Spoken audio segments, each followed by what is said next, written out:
Տիկին Չոլակյան Անտալիայում արդեն 4-րդ կարծես անգամ տեղի ունեցավ Անտալիայի դիվանագիտական ֆորումը, որը 2021-ից է անցկացվում, կարծես երկրորդ անգամն էր, որ Հայաստանը մասնակցում էր այս ֆորումին, արտգործնախարարն էր այնտեղ, պարոն Ռուբեն Ռուբենյանն էր այնտեղ, հանդիպումներ ունեցան, նաև երկկողմ հանդիպումներ, ընդհանրապես ինչ տվեց այս ֆորումը մեզ եւ ինչ ազդակներ ստացանք այնտեղից։ Նախ պետք է ասեմ, որ այս ֆորումի մասնակցությունը անչափ կարևորում եմ այն առումով, որ դիվանագիտական ֆորումում Անտալիայի հնարավորություն են ձեռնում Հայաստանին հենց իր անմիջական հարևանությամբ գտնվող եւ ոչ միայն երկրների հետ ունենալ ընդհանուր հարթակ, շփվել, բանակցել, զրուցել, ինչը բավականին կարևոր է։ Իհարկե նման հնարավորություններ մենք նաև այլ հարթակներում երբեմն ունենում ենք, բայց Անտալիայի դիվանագիտական ֆորումը առանձնահատուկ է հենց նրանով, որ անցեկացվում հենց հարևան պետությունում, մի պետությունում, որի հետ մենք փորձում ենք հարաբերությունների կարգավորման գնալ եւ այդ առումով ես շատ կարևորում եմ մեր մասնակցությունը այդ հարթակին, երկրորդ կամ գուցե նաև երրորդ վստահ չեմ, անգամ մենք այնտեղ մասնակցում ենք միշտ արտաքին գործերի նախարարի մակարդակով եւ նաև Հայաստան-Թուրքիա հարաբերությունների կարգավորման Հայաստանի բանագնացն է միշտ մասնակցում, ինչը նույնպես բավականին կարևոր է։ Այս անգամ նույնպես հերթական հանդիպումը եղավ, նաև մեր արտաքին գործերի նախարարը հնարավորություն ունեցավ շփվել իր գործընկերների հետ, թե Թուրքիայի, թե Ադրբեջանի հարևանությամբ գտնվող մեր երկրների հետ, ում հետ մենք ունենք բարդ հարաբերություններ, գիտեք, եւ նաեւ Հայաստան-Թուրքիա հարաբերությունների կարգավորման բանագնացը պարոն Ռուբենյանը նաեւ հնարավորություն ունեցավ շփվել իր գործընկերոջ Սերդար Քլչի հետ եւ հերթական անգամ քննարկել Հայաստան-Թուրքիա հարաբերությունների կարգավորման գործընթացը։ Այս պահեդրությամբ մենք դեռ շոշափելի ձեռքբերումներ այդ առումով չենք տեսնում, բայց այն, որ խոսակցությունը շարունակական է, արդեն իսկ վատազդակ չէ, այսինքն այն, որ շարունակում ենք խոսել հարևանների հետ, դա ինքնին արդեն վկայում է այն մասին, որ զենքերը լռում են եւ դիվանագիտությունն է գալիս առաջին պլան, ինչը պետք է միշտ այդպես լինի։ Տիկին Չոլակյան, ինչքան է որ Սերդար Քլչը խոսում է Ռուբենյանի հետ ունեցած քիմիայի մասին, բայց գործընթացը ինչու առաջ չի գնում, պայմանավորվածությունները հստակ կան, երրորդ երկրի քաղաքացիների համար սահմանափակել, դիվանագիտական ազգագրեր ունեցողների համար սահմանափակել, բայց նորից Թուրքիան շարունակում է հարաբերությունների կարգավորումը եւ այդ գործնական քայլերը կապել Ադրբեջանի հետ հարաբերություններով, այնտեղ էլ տեսնում ենք, որ համաձայնեցված է խաղաղության համաձայնագիրը, բայց չկա ստորագրում ու բավարար ճնշում էլ կարծես չկա նաեւ Թուրքիայի կողմից, ինչու չկա այդ ճնշումը եւ կա արդյոք շանս ընդհանրապես Թուրքիայի հետ հարաբերությունները առանձնացնել Ադրբեջանի հետ ունեցած հարաբերություններից։ Մի հարցի մեջ միաժամանակ հաջողացրիք տալ մի քանի շատ ծավալուն եւ ընդգրկուն հարց, ես փորձեմ հերթով հիշել նախ ձեր բոլոր հարցերը եւ արձագանքել դրանց, խոսեցիք քիմիայի մասին, բայց նաեւ նշեցիք, որ չնայած քիմիայի առկայությանը դեռ շոշափելի արդյունքներ չենք տեսնում, ինչը հենց այդպես է։ Ես պետք է ասեմ, որ իհարկե երկրների հարաբերությունների ժամանակ իհարկե կարևոր է անձանց գործոնը, թե ովքեր են այդ հարաբերությունների կարգավորմանը մասնակցում կամ բանակցություններին մասնակցում եւ անձնական հարաբերությունները իհարկե շատ ժամանակ կարողանում են որոշակի արդյունքներ գրանցել, բայց միաժամանակ նաեւ պետք է շեշտեմ, որ երկրները հիմնականում առաջնորդվում են իրենց պետական շահերով, այլ ոչ թե այն սենտիմենտներով, որոնք որ այդ երկրների ներկայացուցիչները ունեն այս կամ այն գործչի, գործընկերոջ, հարևան երկրի կամ ոչ հարևան երկրի ներկայացուցիչի նկատմամբ, հետեւաբար այն, որ Հայաստան-Թուրքիա հարաբերություններում չնայած առկա պայմանավորվածություններին մենք դեռևս չունենք շոշափելի հարաբերություններ, ընդհանրապես պետք է եզրակացնենք, որ Թուրքիան ուրեմն ունի իր համար ավելի գերակա հարաբերություններ, որոնք որ չի կարողանում մի կողմ դնել։ Հիմա ասում եք, որ խոսք է գնում այն մասին, որ Թուրքիան պայմանավորում է Հայաստան-Թուրքիա հարաբերությունների կարգավորումը Հայաստան-Ադրբեջան հարաբերությունների կարգավորմամբ, այո, կարող ենք այդպես ասել, եւ դրա պատճառը այն է, որ Թուրքիան նաեւ ունի ռազմավարական խորը հարաբերություններ Ադրբեջանի հետ եւ բացի դրանից վերջին տարիներին նաեւ կարողացել է որոշակի կախվածության մեջ ընկնել, այսինքն ոչ միայն այն ռազմավարական հարաբերությունները, որ իրենք ժամանակին ունեին եւ ընդունված էր մտածել, հա,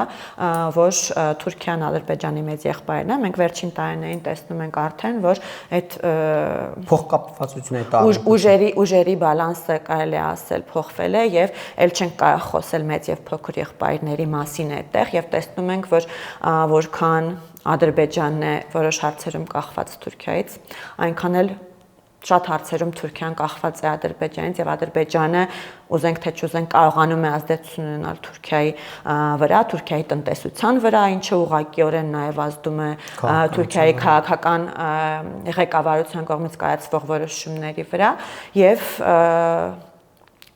Նաև տեսնում ենք, որ կարողանում է Ադրբեջանը ազդեցություն ունենալ Թուրքիայում ազգայնական զանգվածի վրա եւ դա չի կարող հաշվի չառնվել պարզապես Թուրքիայի քաղաքական իստեբլիշմենթի կողմից եւ սա մի խնդիր է, որի հետ մենք պետք է հաշվի նստենք եւ հասկանանք ինչ առաջարկով կարող ենք հանդես գալ, որը գուցե Թուրքիայի համար ընկալվի որպես ավելի գերակա շահ, քան այն, ինչը իրենք ունեն։ Ես տեսնում եմ Թուրքիայի կողմից, որ իրանք իհարկե ուզում են կարգավորել հարաբերությունները Հայաստանի հետ, ես այդտեղ տեսնում եմ իրենց կողմից շահագրգռվածություն, բայց չեմ տեսնում, որ այդ շահագրգռվածությունը այնքան մեծ է, որ իրենք կարողանան այդ շահագրգռվածությունը կյանքի կոչել ի հաշիվ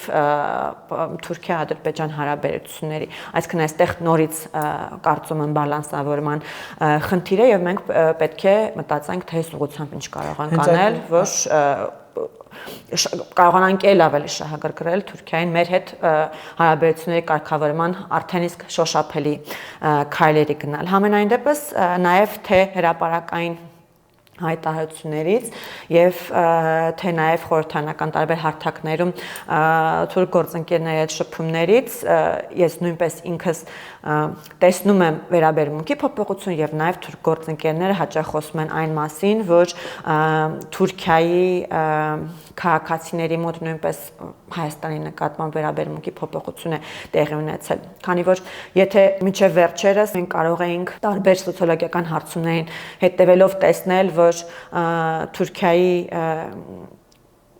բնակիչները, քաղաքացիները սպառնալիք են համարում Հայաստանը, որքան որ մենք կարող ենք նայել եւ մեզ ծիծաղելի թվա, թե ինչ կա Հայաստանից, ոնց կարող է Թուրքիայի բնակիչը վախենա Հայաստանից, բայց դա փաստ է, իրենց սոցիոլոգիական հարցումները միջև այս վերջերս մեզ ցույց են տվել, որ նրանք դիտարկում են Հայաստանը որպես սպառնալիք, բայց մասնավորապես այն բանից հետո, երբ Հայաստանը ողբերգական երկրաշարժից հետո հումանիտար օգնություն ուղարկեց Թուրքիային, մենք տեսնում ենք, որ այնտեղ նույնպես կարծես թե սառույցը հալվում է եւ այնտեղ նույնպես հասկանում են, որ այո, ընկալումները միանշանակ փոփոխվում են հենց քաղաքացիների մոտ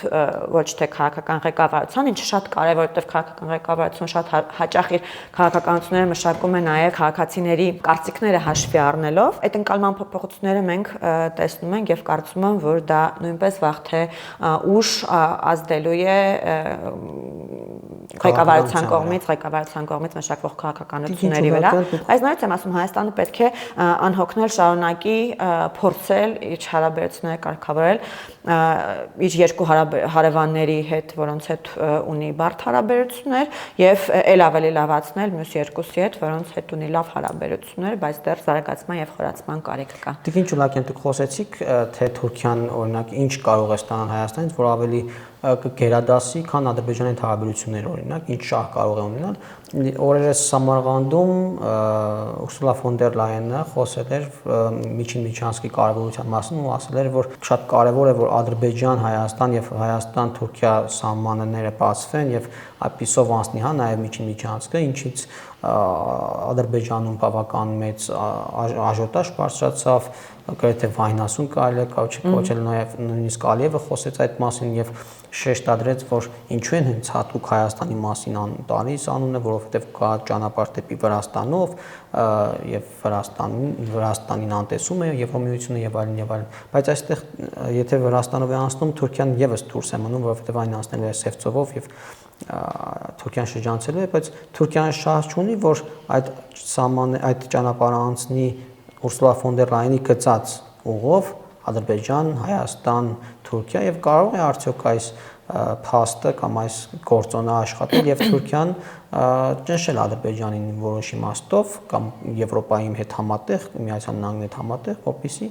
այո Միջին Միջանցք անցնի այս ճանապարհով ու բացվեն սահմանների վերջում։ Դե տեսեք Ուրսուլա ֆոն դեր Լայենը ըստ էության խոսել է անունը չտալով, բայց խոսել է այն խաղաղության խաչմերուկի մասին, որի ծրագրով որ Հայաստանի Հանրապետության կառավարությունը հանդես է եկել, եթե չեմ սխալվում, անցած տարի կամ գուցե նախանցած արդեն իրադարձությունները այնքան արագ են զարգանում, որ չեմ հիշում կոնկրետ ինչի երբ է տեղի ունեցել, բայց տևական ժամանակ է ինչ Հայաստանի Հանրապետության կառավարությունը իր խաղաղության խաչմերուկ ծրագիրը ներկայացնում է ամբողջ աշխարհին եւ այդ ծրագիրը արժանանում է աշխարհի գերտերությունների մեծ մասի հավանությանը եւ երբ խոսում ենք ծրագրի հավանության մասին, այդ ուղակի բանի մասին չի, ուղակի տեսնեն ասեն, որ ինչ լավ ծրագիր է, պարզ է, որ աշխարհի բոլոր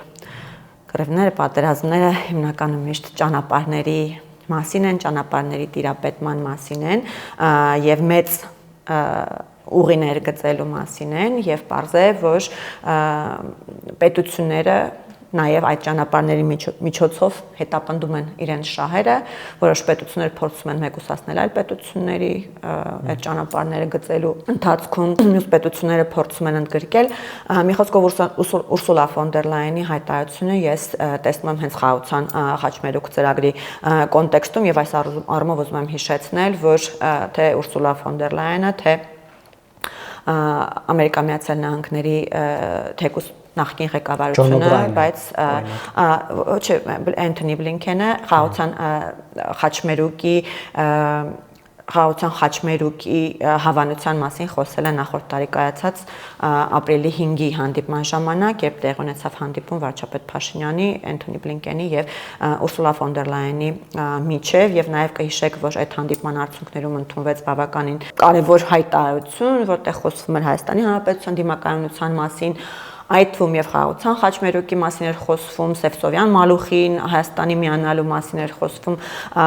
եւ ինչու է Եվրոպան ուզում, որ այդ միջին միջանցքը գա եւ դարձնելով Հայաստանի Հանրապետությունը խաղաղության խաչմերուկ անցնի, հա, Հայաստանով,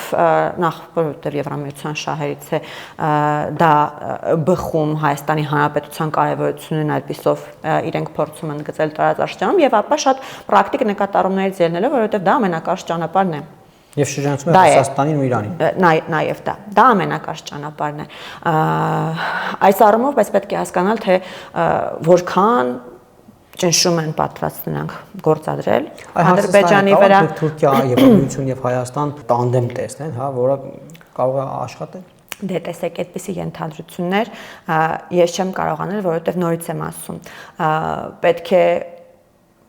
հաշվել, քանակապես հաշվել, թե